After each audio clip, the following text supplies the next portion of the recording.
When I joined the association or the board in 1956, right out of the University of Texas, and I was encouraged to do so by Charlie Bell, who was Bob's predecessor at that time, through my dad, who was an associate member of the board because he was head of the real estate department with Humble Oil. The board at that time was very aggressive from the standpoint of seeking new members.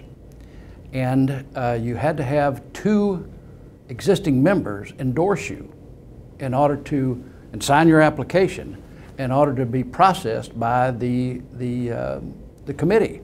But a proud day was when I got a pin, a realtor pin, which was the old logo, which was a background of a high-rise and so forth in the community at night with stars and so forth on it. And it had 5 stars on it, which were for the 5 members that I had been successful in recruiting. And at that time, the membership was bifurcated in that you had realtor members, brokers, you had sales associates who were members of the board and the state association, but not NARAB.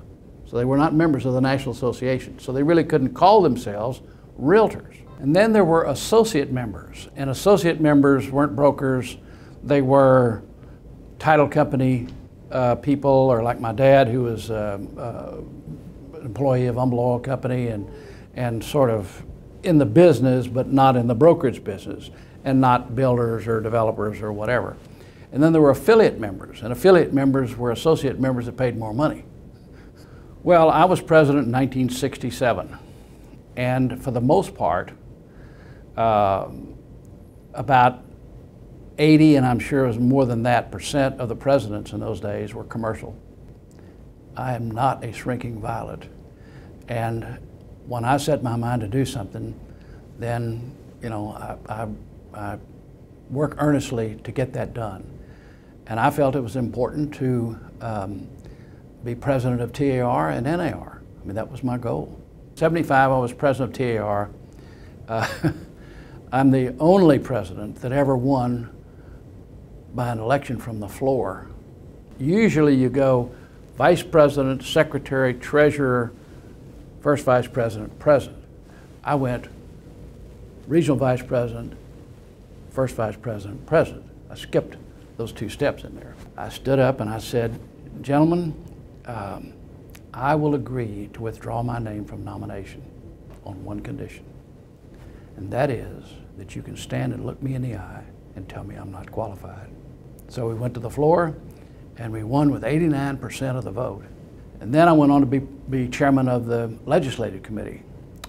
And in the legislative committee, under Bud Miller, I came up with the idea to create the Real Estate Research Center.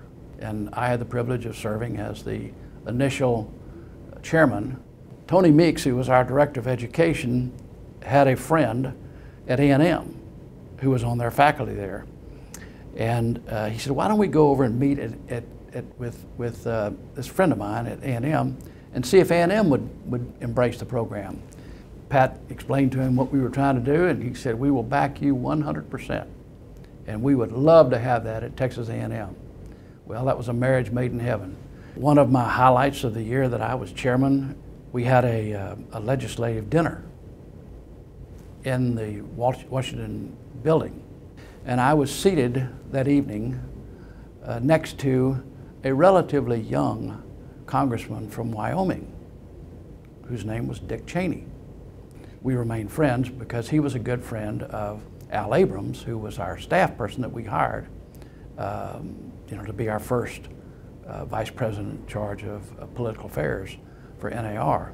I also had the privilege of being involved with the Realtors National Marketing Institute, the CCIMs, and I was president of the CCIMs, and I was part of the faculty that taught the first CCIM course in Tulsa, Oklahoma, and I taught all around the country teaching those programs, and it was something I enjoyed doing, and it was very parallel with my business, which was a commercial business here in Houston. I know that one of the highlights of my year as president of NAR, we invited President Ronald Reagan to speak to our group.